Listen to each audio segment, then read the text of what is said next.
Hello अस्सलाम वालेकुम। मैं अरशद खान मुल्तानी 3 मिनट रिफ्रेशमेंट प्रोग्राम के साथ आपके सामने हाजिर हूँ। आज हमारी नई मेहमान है जनाब मिस शनाज अंजम साहबा। यहाँ की बहुत बड़ी शायरा है, इनका बहुत बड़ा नाम है और अभी इनका तारुफ इन्हीं की ज़बानी सुनेंगे। जी जनाब बताइएगा हमारे नाज़रीन को। वालेकुम अस्सलाम। आप मेरे मतलब जानना चाहते हैं। मेरा नाम शहनाज अंजुम है और मैं पाकिस्तान से लाहौर से आई हूँ यहाँ पे, और मुझे शिफ्ट हुए 1983 से मैं स्वीडन में रह रही हूँ। तो उस वक़्त से मैं जो है दरस व तदरीस से वाबस्ता हूँ और मैंने 37 ईयर्स तकरीबन यहाँ पे जॉब किया है as a home language teacher के तौर पे। माशाल्लाह। तो अब मैं यहाँ पे मुझे इसके अलावा शौक़ है कि मैं शायरी वगैरह करती हूँ। तो उसके लिए मैं मुख्तलिफ मैगज़ीन में पाकिस्तान में लिखा करती थी, और लेकिन जब से यहाँ शिफ्ट हुई हूँ तो इतना मुझे टाइम नहीं मिला। और उसकी दूसरी वजह यह भी थी कि यहाँ पे कोई मैगज़ीन नहीं निकलता था। मंजिल थोड़ी देर के लिए मुझे मिला है, उसमें मैंने कुछ लिखा है, और उसके बाद अब आप कह रहे हैं कि हम एक मैगज़ीन निकाल रहे हैं, तो इंशाल्लाह मैं उसमें भी ज़रूर लिखा करूँगी। माशाल्लाह। अब ये बताइएगा मिस, आपको ये शौक़ कहाँ से, कब और कैसे पैदा हुआ इस तरफ आने का? मुझे भी पता है, मैं 8 क्लास में पढ़ती थी उस वक़्त मुझे ये शौक़ पैदा हुआ था, और मुझे काफ़ी माँ बाप से डांट पड़ती थी कि पढ़ने की तरफ तवज्जो दो, इन चीज़ों में नहीं लगो। तो मैं उनसे चोरी चोरी बहरहाल कुछ ना कुछ लिखती, उस वक़्त भी लिख लेती थी। सबसे पहले जो मैंने नज़म लिखी है एक, तो वो मुझे अभी तक याद है। आप वो नज़म हमें सुना दीजिएगा जो आपको याद है। हाँ जी, वो नज़म मैंने लिखी दस्तक के अनवान से लिखी थी। माशाल्लाह। तो मैं बड़ी हैरान हुई थी, मेरा ख्याल नहीं था कि ये शाया होगी, लेकिन अखबार ख़वातीन में एक थे इख्तिसास यूसुफ साहब, तो वो अक्सर ये हमें टॉपिक दिया करते थे। उस टॉपिक पे फिर मैं भी लिखती थी, तो वो तरह मिसरा भी देते थे, और उसके अलावा कोई जब उन्हें दस्तक का दिया तो मैंने फिर लिखी, तो उनको पसंद आई। तो उस वो ये है, रिम झिम बारिश बरस रही थी, रिम झिम बारिश बरस रही थी, ठंडी हवाएं रक्स करना थी।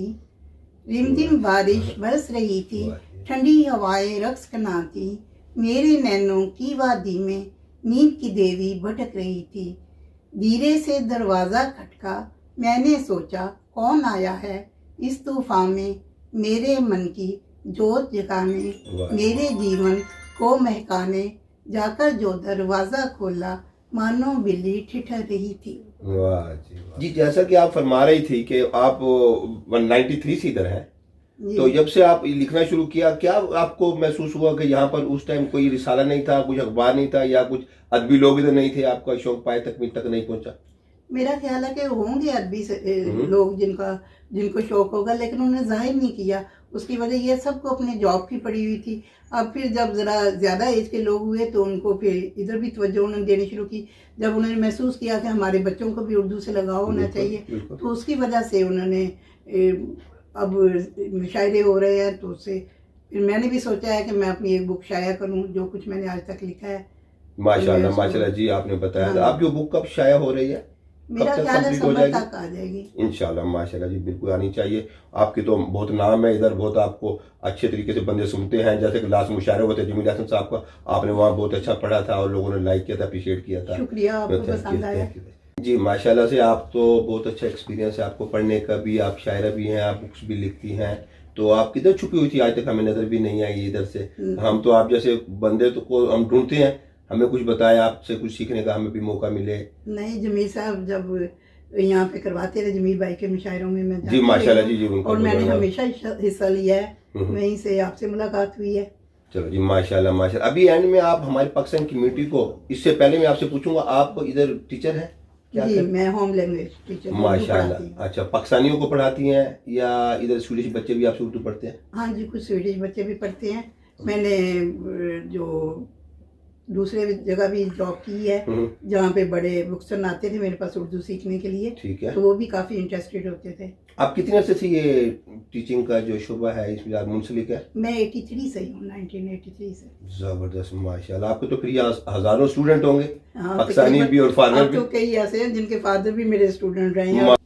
जी, अब कुछ हमारी पाकिस्तान कम्युनिटी को कोई मैसेज देना चाहेंगी यहाँ के जो हालात की एन मुताबिक? हाँ जी, मैंने जो महसूस किया एज ए टीचर कि बच्चों को जो है ना, पेरेंट्स को तवज्जो नहीं दे रहे। वो होम लैंग्वेज को ऐसे समझते हैं कि ये एक बेकार ज़बान है, तो क्योंकि इसका यूज़ नहीं होता स्वीडन में तो सिर्फ स्वीडिश बोली जाती है। तो मेरी उनसे दरख्वास्त है कि वो अपने बच्चों को इसके लिए अपने टाइम में से कुछ टाइम निकाल के डेली दिया करें ताकि वो अच्छी तरह सीख सकें। हम लोगों को टाइम बहुत कम मिलता है, फी बच्चा 10 मिनट्स स्कूल में। 6 बच्चे होंगे तो 1 घंटा, तो ये बहुत मुश्किल हो जाता है बच्चे, और वीक में एक दफ़ा वो इतना नहीं सीख सकते।